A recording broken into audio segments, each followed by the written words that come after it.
나의 평안을 주노라. 27절 말씀을 한번 보겠습니다. 우리 함께 읽어볼까요? 평안을 너에게 끼치노니 곧 나의 평안을 너에게 주노라. 자, 계속 읽을게요. 내가 너희에게 주는 것은 세상이 주는 것과 같지 아니하니라. 너희는 마음에 근심하지도 말고 두려워하지도 말라.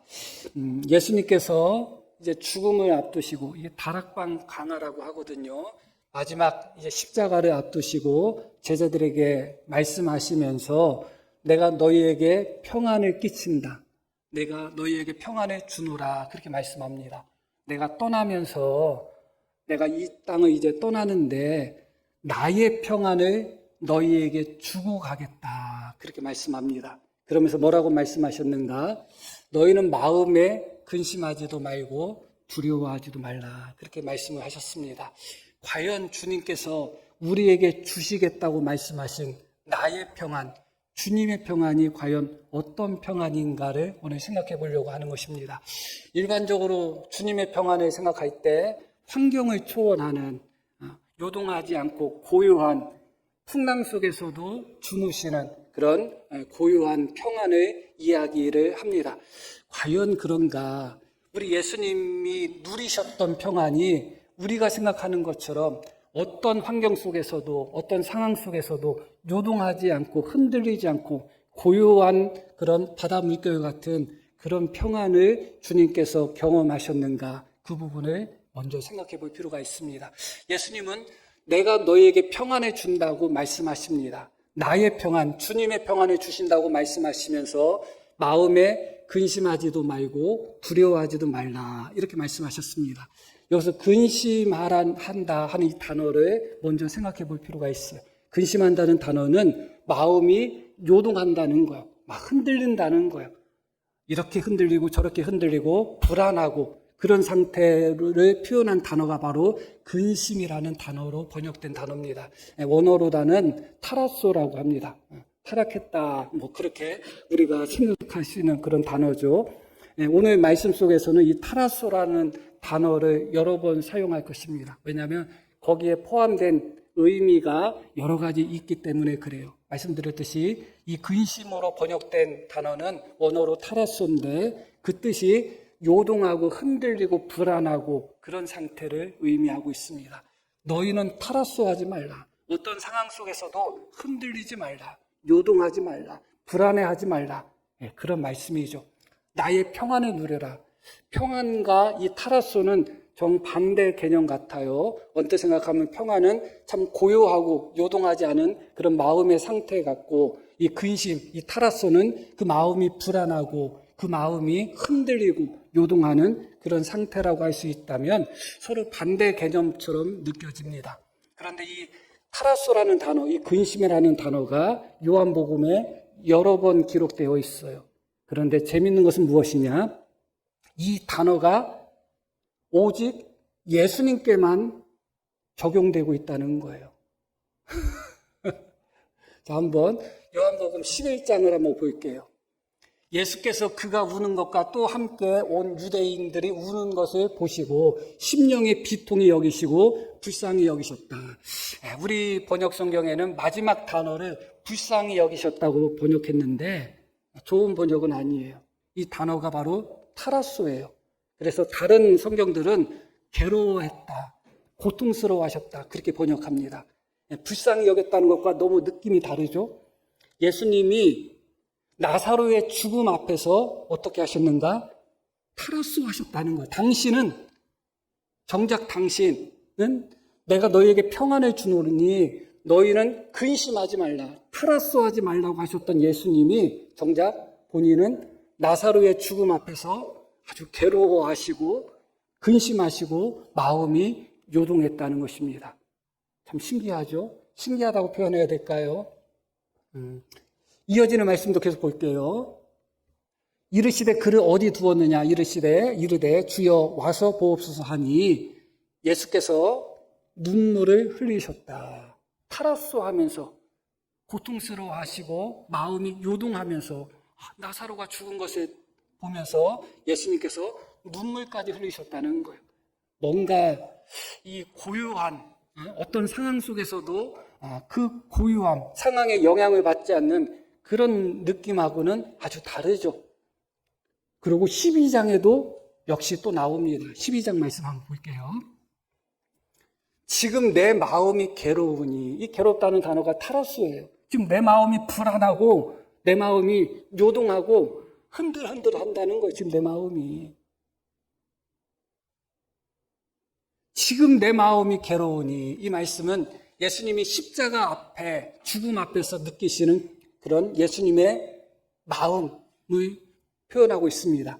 지금 내 마음이 괴로우니 무슨 말을 하리요? 아버지여 나를 구원하여 이때를 면하게 하여 주옵소서. 그러나 내가 이를 위하여 이때에 왔나이다. 예수님께서 겟세마네 동산에서 기도하신 것도 같은 내용이에요.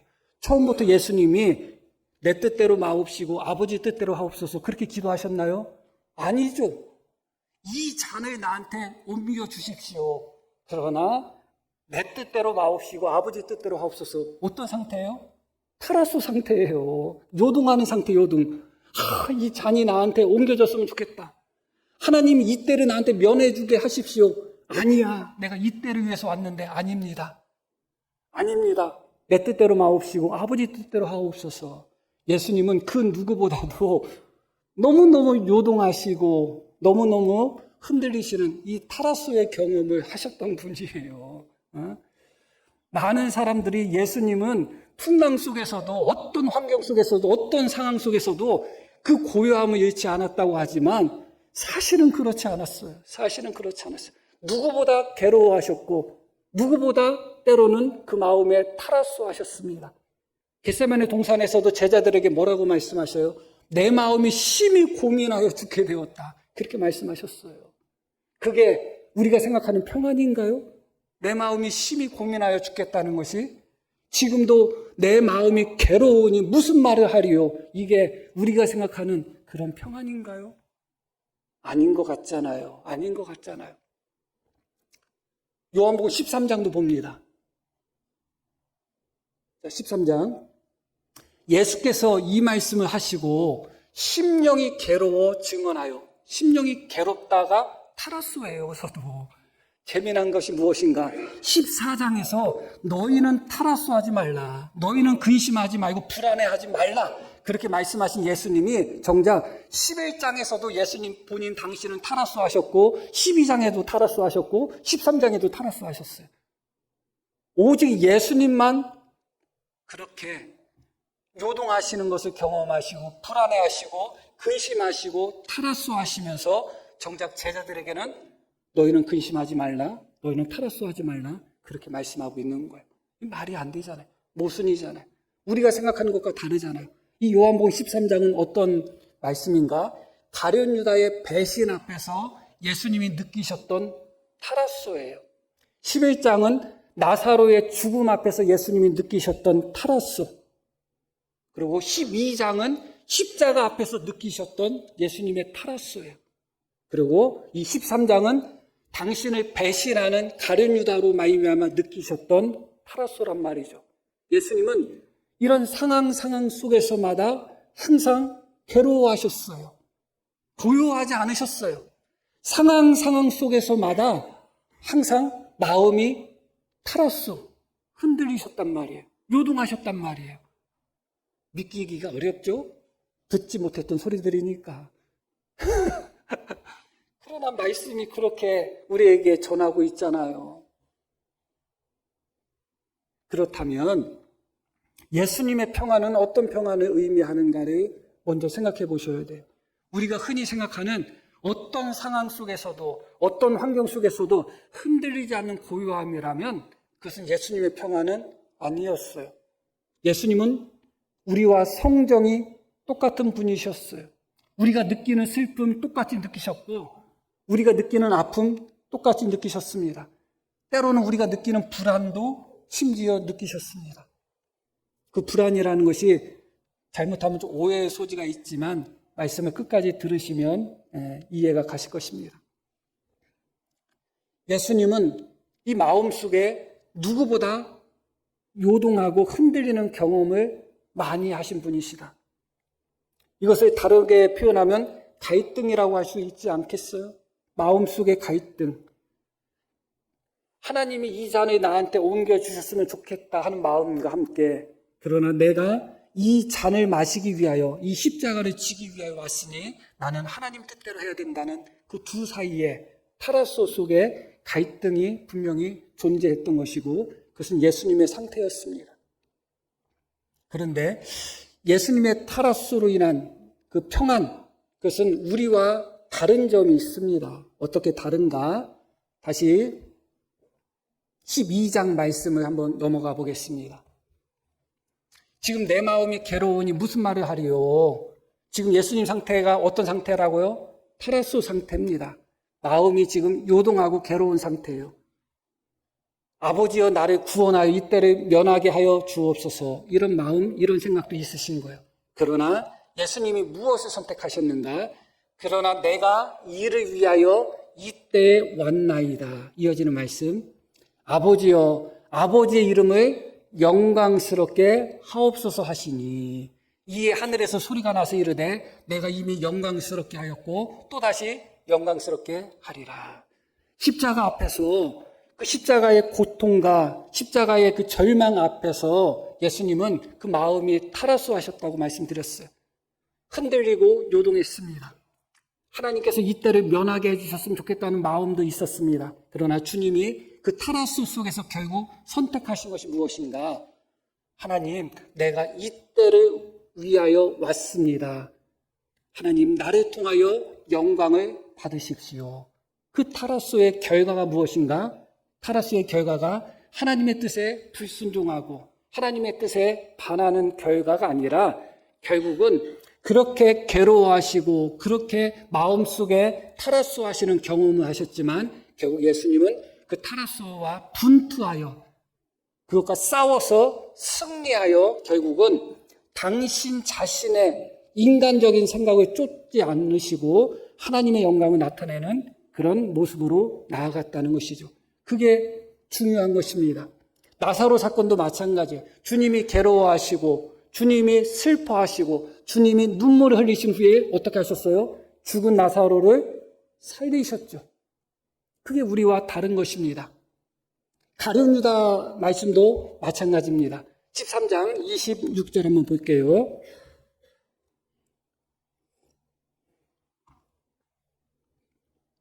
예수께서 대답하시되 내가 떡 한 조각을 적셔다 주시는 자가 그니라 하시고 곧 한 조각을 적셔서 가룟 시몬의 아들 유다에게 주시니. 많은 사람들이 이 말씀을 오해합니다. 이 말씀은 예수님이 가룟 유다를 향한 마지막 사랑이고 마지막 친절이었습니다.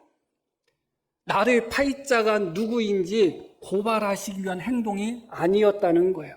만약에 예수님을 팔 자가 누구인지를 고발하기 위한 행동이셨다면 이 행동 후에 모든 제자들이 가룟 유다가 예수님을 팔 나쁜 인간이구나 그렇게 생각할 거 아니에요. 그러나 그 자리에 있었던 그 어떤 사람들도 예수님을 팔 사람이 가룟 유다라는 것을 알았던 제자가 있어요, 없어요? 아무도 없어요. 그 이야기는, 이 말씀은 가룟 유다가 예수님을 팔 사람이라는 것을 고발하기 위해서, 지정하기 위해서, 지목하기 위해서 한 행동이 아니라는 거예요. 마지막으로 예수님이 가룟 유다에게 이 떡을 받고 다시 한번 돌이킬 수 있는, 회개할 수 있는 기회를 주시기 위한 마지막 친절이셨고 마지막 사랑이셨다, 그거예요. 타라소 속에서, 어떤 타라소? 내 눈앞에 있는 가룟 유다가 지금 나를 배반하고 나를 팔기 위하여 제사장들에게 가서 나를 팔 것을 아는 상황 속에서 예수님의 마음은 누구보다 타라소 하셨습니다. 그러나 그 순간에도 예수님이 선택한 것은 무엇이냐? 가룟 유다에게 떡을 적셔서 주셨다. 이때 먹은 떡은 유월절 빵입니다. 유월절 빵은 무교병이거든요. 누룩을 섞지 않은 빵이기 때문에 아주 딱딱해요. 예수님이 그 빵 조각을 가룟 유다에게 그냥 주신 것이 아니라 적셔서 주셨다. 국이든 어떤 소스든 거기에 찍어서 먹기 좋은 형태로 해서 주셨다는 거예요. 이게 예수님은 외식하는 분이 아니시잖아요. 속으로 다는 이 가룟 유다, 이 죽일 놈 하면서 겉으로 막 유다야 먹어라 그러신 게 아니잖아요. 예수님의 이 겉으로 드러난, 예수님은 겉과 속이 똑같다고 생각하시면 돼요. 가룟 유다에게 보여주셨던 이 행동은 예수님의 마음을 표현하는 것이고 마지막 사랑이고 마지막 친절이었습니다. 자신을 배신할 것을 아시고 그것으로 인하여 그 마음은 타라쏘 하시면서도 결국 예수님은 가룟 유다를 향한 마지막 사랑과 마지막 친절을 선택하신 것이죠. 만약에 우리가 예수님 같은 상황이었다면 어떨까요? 우리가 똑같은 타라쏘 상황이었다면 우리가 하나님의 영광을 나타내는 선택을 할까요? 그렇지 않을 가능성이 너무나 많습니다. 내가 지금 죽게 생겼으니 뭐가 보이겠느냐, 아마 그런 반응을 보일 거예요.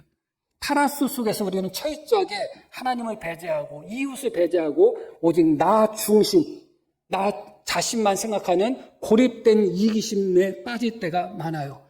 내 코가 석자라는 말이 왜 나왔겠어요? 수염이 석자인가? 코도 석자고 수염도 석자면 뭐 다 절단 나는 거죠. 여하튼 그게 무슨 말씀이에요? 그게 내가 지금 타라쏘 상황인데 누구 사정 봐줄 수 있겠느냐? 내가 지금 타라쏘 상황인데 내가 먼저 살아야 되지 않겠느냐? 그거죠. 내가 지금 괴롭고 고통스럽고 난감한 상황이고 마음이 지금 힘든데 무슨 하나님의 영광이 중요하고 무슨 성도들에게 사랑을 베풀고 또 용서를 베푸는 게 뭐가 중요하냐 그거예요. 내가 지금 타라쏘 상황인데. 그러나 예수님은 타라쏘 하시면서 결국은 나사로를 살리셨고 타라쏘 하시면서 아버지여 나로 인하여 영광을 받으시옵소서, 하나님께서 내가 영광을 받았다고 선언하셨고 타라쏘 하시면서도 가룟 유다에게 이 떡을 먹어라 하면서 그 빵을 국에 또 국물에 적셔서 먹기 좋은 형태로 마지막으로 사랑과 친절을 베푸셨던 것이죠. 우리가 첫 번째 알아야 될 것은 무엇이냐? 이 땅에서의 예수님은 우리가 생각하는 것처럼 아주 고요하고 잠잠한 속에서 언제나 그 마음에 타라쏘가 없는 상태에서 평안을 누리신 것은 아니었다는 거예요. 오히려 그런 상황 속에서 분투하시고 싸우시고 그런 상황 속에서 타라쏘의 지배를 받지 않으시고 결국은 하나님의 영광을 선택하고 또 사랑하는 자의 사랑을 선택하신 그런 방향성의 차이가 있었다는 것입니다. 그러나 여기서 한 가지 드리고 싶은 말씀이 또 있습니다. 그러면 예수님께서 우리에게 주시고자 했던 평안이 정말 이런 평안인가? 어떤 상황 속에서 분투하고 싸워서 결국은 그 갈등, 그 고통, 그 마음의 불안함, 그런 것에 지배를 당하지 않고 오직 하나님의 영광을 선택하고 오직 성도들을 사랑하는 사랑을 선택하는 그런 모습의 평안의 주님이 우리에게 말씀하고 계시는 것인가를 생각해 볼 필요가 있습니다. 그것도 아닌 것 같아요. 다시 본문 27절 말씀을 보겠습니다.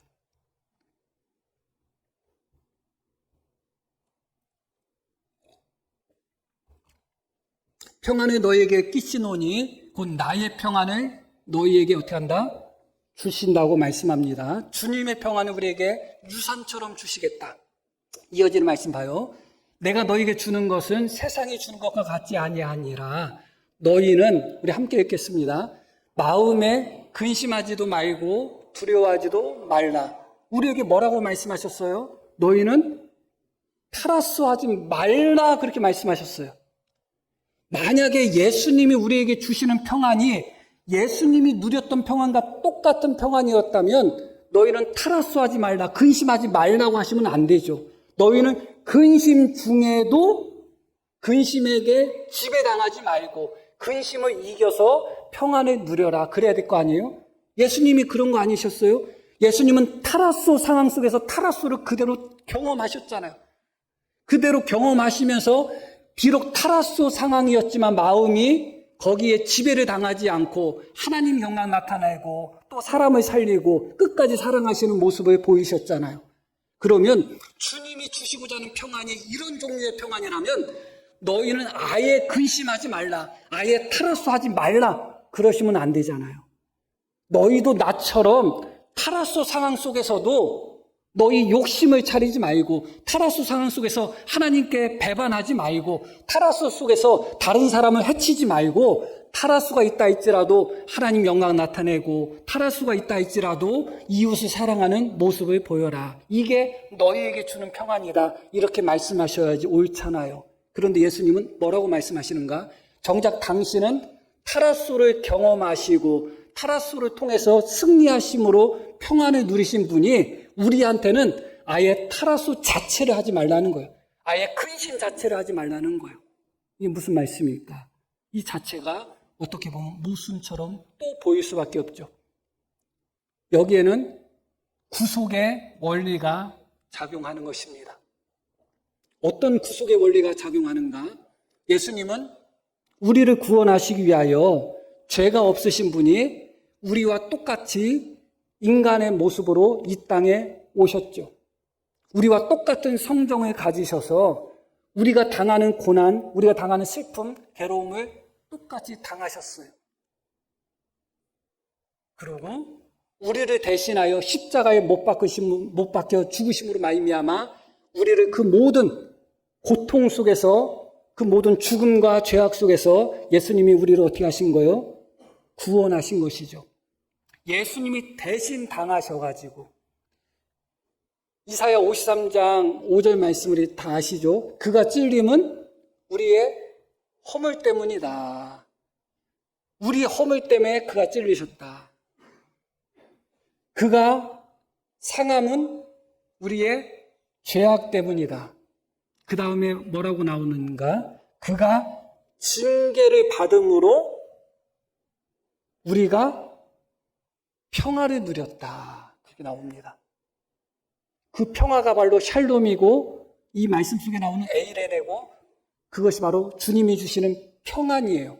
그가 징계를 받음으로, 그가 대신 징계를 받음으로 말미암아 우리가 평안을 누린다는 겁니다.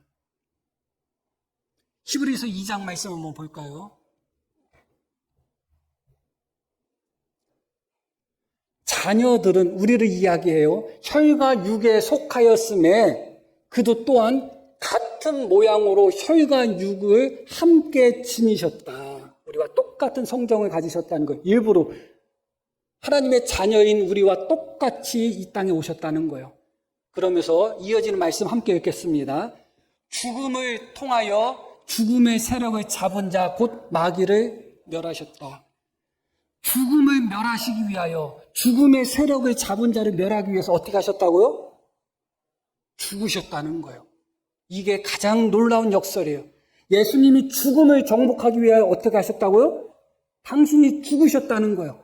예수님이 죽으심으로 말미암아 죽음을 정복하셨다는 거예요. 무슨 말씀이에요? 우리와 똑같은 성정을 가지심으로 말미암아 예수님이 이미 우리 대신 충분히 넘치도록 타라수하신 거예요. 예수님은 그렇게 죽음을 통하여 죽음의 권세를 멸하신 것처럼 당신이 타라수를 경험하신 것을 통해서 타라수의 권세를 멸하신 거예요. 그렇기 때문에 내가 이미 타라수했고 내가 이미 타라수를 이겼다. 담대하라. 내가 세상을 이겼다고 하신 말씀처럼 이미 예수님은 그 괴로움, 슬픔, 두려움, 이미 그것을 예수님이 경험하심으로 말미암아 거기서 예수님은 승리하신 거예요. 그러면 예수님이 우리에게 주신다는 평안은 어떤 평안이에요? 그런 타라수 상황에서 싸워서 이기고 갈등하고 고통 속에서 결국은 이기는 평안이 아니라 이미 주님이 이겨놓으신 평안, 이미 주님이 타라수를 경험하심으로 말미암아 타라수를 정복해서 더 이상 우리가 타라수의 지배를 받지 않아도 되는 이미 충분히 이기신 완성된 평안을 너희에게 준다는 거예요. 그러니까 너희는 뭐 하지 말라? 근심 자체를 하지 말라는 거예요. 이미 내가 다 해버렸다는 거예요. 이미 내가 근심하고 이미 내가 슬퍼하고 이미 내가 괴로워하고 그럼에도 불구하고 내가 그것을 다 십자가의 권세로서 이겼다는 거예요. 그러니 너희는 내가 성취한, 완전하게 성취한 타라수의 권세를 깨트리고 성취한 나의 평안을 어떻게 하라? 누려라. 그러니까 너희는 무엇을 하지 말라? 근심하지 말라. 타라수하지 말라. 그것입니다. 우리에게 주님이 본질적으로 주시고자 하는 평안은 말씀드렸듯이 예수님이 이 땅에서 누리셨던 그 평안은 아니에요. 예수님이 이 땅에서 누리셨던 평안은 죄로 인하여 여러 가지 고통으로 인하여 예수님은 마음속에 타라스 하시면서 타라스와 싸우시고 타라스 속에서 괴로워하시고 슬퍼하시면서 결국은 승리하시는 평안이었지만 우리는 그 평안을 누리라는 게 아니에요. 예수님이 이미 승리하신, 내가 이미 다 경험했고 내가 이미 아파했고 내가 이미 다 괴로워하고 승리했으니 너희는 염려하지 말라, 걱정하지 말라, 근심하지 말라. 내가 너희에게 남긴 나의 평안을 누리면 된다. 그렇게 말씀하고 있는 것입니다. 이 평안을 누리고 계시나요? 거짓말 같은데? 부럽습니다. 아멘 하신 분들, 진실되게 진심으로 아멘 하셨다면 참 부럽습니다. 그런데 참 목사로서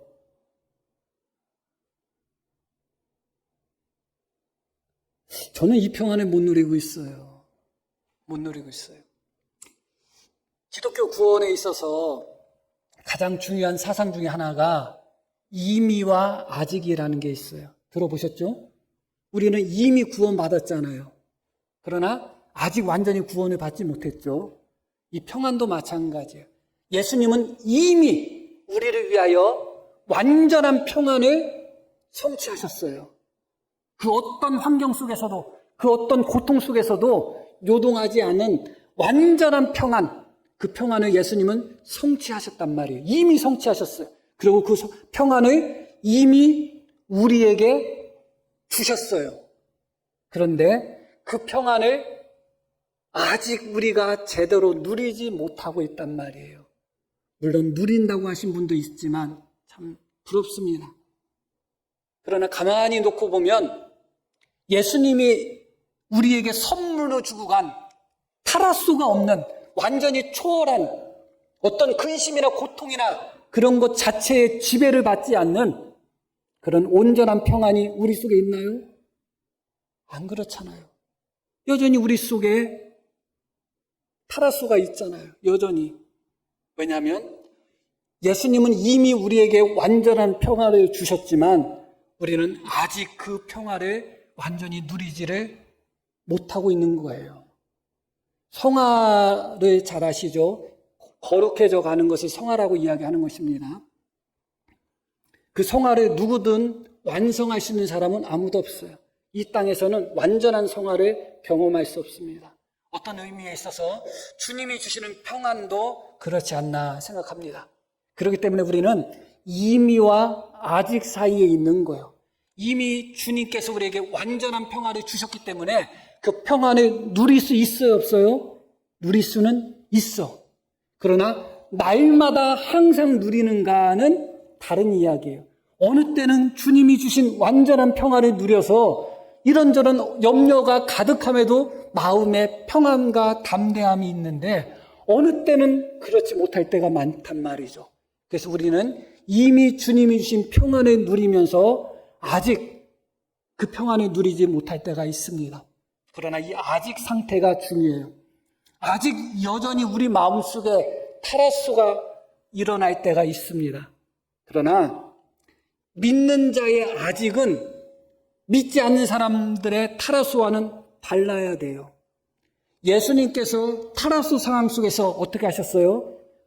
하나님을 배반하시고 당신 자신의 유익을 추구하셨나요? 아니면 끝까지 그 고통 속에서도 하나님의 영광을 추구하셨나요? 끝까지 하나님의 영광을 추구하셨죠. 우리가 비록 아직 단계일 수 있습니다. 아직은 염려할 수 있고 아직은 괴로워할 수 있고 아직은 우리 마음이 불안할 수가 있어요. 그러나 차이점이 무엇인가? 우리가 아직 온전한 평안을 누리지 못한다 할지라도 그 염려 속에서 그 불안함 속에서 우리가 하나님을 향하여 뒤를 돌아서고 하나님의 말씀을 배반하는 상태로 나아간다면 우리는 진정한 아직 단계에 있는 것이 아니에요. 만약에 우리가 참으로 믿는다면 물론 연약한 성도는 예외라 할 수가 있지만 이제 우리는 두 가지 평안을 누려야 됩니다. 두 가지밖에 없어요. 하나는 무엇이냐? 완전하고 온전한 평안이고, 또 하나는 비록 타라스 속에서도 하나님께 영광 돌리는, 분투해서 하나님께 영광 돌리고, 분투해서 성도를 사랑하고, 분투해서 말씀에 승리하는 평안을 추구해야지, 거기서 분투하지 않고 타라스에 지배당하고 어쩔 수 없어. 세상 살다 보면 염려할 수밖에 없고, 세상 살다 보면 걱정할 수밖에 없고, 어쩔 수 없어. 내 코가 석자야 하면서 타라스에 지배를 당한다면 우리는 잘못 믿고 있는 것입니다.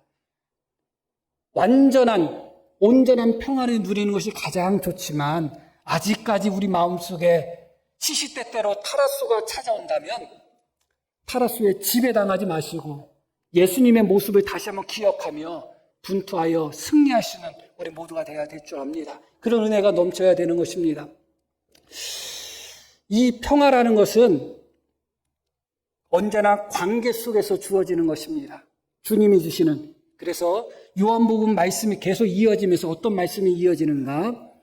아버지와 예수님이 하나고, 예수님 안에 아버지가 있고 아버지 안에 예수님이 있고 우리 안에 예수님이 계시고 또 예수님 안에 우리가 있다는 말씀을 하십니다. 내 안에 거하라는 말씀도 하십니다. 왜냐하면 이 평화는 하나님과의 관계가 깨진 상태에서는 우리에게 주어질 수가 없는 것이에요. 언제나 이 관계가 유지돼야 됩니다. 하나님과의 관계가 깨지지 않았는데 사람과의 관계가 깨지면 이 평화가 주어질까요? 평화가 주어지지 않습니다. 그렇기 때문에 주님이 주시는 평화를 누리기 위해서는 이 연합된 관계가 중요한 것입니다. 깨지면 안 돼요. 하나님과의 관계가 깨지면 안 되고 성도와의 관계가 깨지면 안 됩니다. 그래서 예수님은 계속 무엇을 말씀하시는가? 계속 하나님을 믿어라. 하나님을 사랑하라. 서로 사랑하라. 그것을 계속 말씀하고 있는 거예요. 자, 다시 말씀드립니다. 우리가 이 땅에서 타라소를 경험한다 할지라도 어떤 방향으로 나가야 되는가? 하나님을 믿는 방향으로 나가야 되는 거예요. 그래야지 관계가 안 깨지고 평안을 누릴 수 있는 거예요. 타라스 속에서 하나님을 믿지 않고 하나님을 사랑하지 않고 하나님으로부터 떨어지는 방향으로 나간다? 그러면 우리는 어떤 평안도 누릴 수가 없어요. 그 어떤 타라스 속에서도, 그 어떤 괴로움 속에서도 성도를 사랑하는 방향으로 나가야 돼요. 그래야지 평화를 누립니다. 그런데 우리가 고통스럽고 힘들다고 해가지고 다른 사람을 향하여 못된 짓을 하고 성도 사랑을 포기하고 하나됨을 포기하면 거기서 평화가 찾아올 수 있을까요? 찾아올 수 없습니다. 말씀드립니다. 우리는 이미와 아직 속에 있기 때문에 완전한 평안을 누릴 수가 없습니다. 참 안타깝지만 그러나 주님이 우리에게 그것을 요구하고 계시는 것이고 완전한 평안을 누릴 수는 없지만 타라스 상황 속에서 하나님 사랑하는 것을 선택하고 타라스 속에서 하나님의 영광을 선택하고 타라스 속에서 하나님을 믿는 것을 선택하고 타라스 속에서 성도를 사랑하는 것을 선택한다면 이 연합은 깨지지 않아요. 거기서 평화를 누릴 수 있습니다. 그러나 타라스 속에서 하나님을 떠나고 하나님을 배반하고 말씀을 배반하고 성도를 배반하고 오직 나만 살겠다고 고립을 선택하면 우리는 그 어떤 평안도 누릴 수가 없다 하는 것을 기억하셔야 되는 것입니다. 그러기 위해서 이 말씀 속에서 우리 예수님이 몇 가지를 약속하시는데 오늘 읽으신 말씀 26절 말씀을 보겠습니다. 보혜사 곧 아버지께서 내 이름으로 보내실 성령 그가 너희에게 모든 것을 가르치고 내가 너희에게 말한 모든 것을 생각나게 하리라. 예수님께서 이 문맥 속에서 우리에게 성령을 약속하십니다. 그리고 이 문맥 속에서 찾아보지는 않겠지만 우리에게 기도를 약속하십니다. 너희가 내 이름으로 무엇이든지 구하면 내가 주겠다 그거예요. 무엇을 말하고 있는 거예요?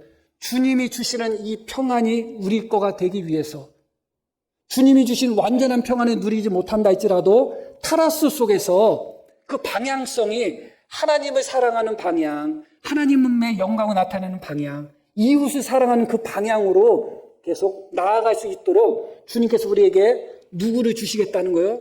성령님을 주시겠다는 거예요. 그리고 주님께서 우리에게 무엇을 약속하고 계시는 거예요? 기도를 약속하고 계시는 거예요.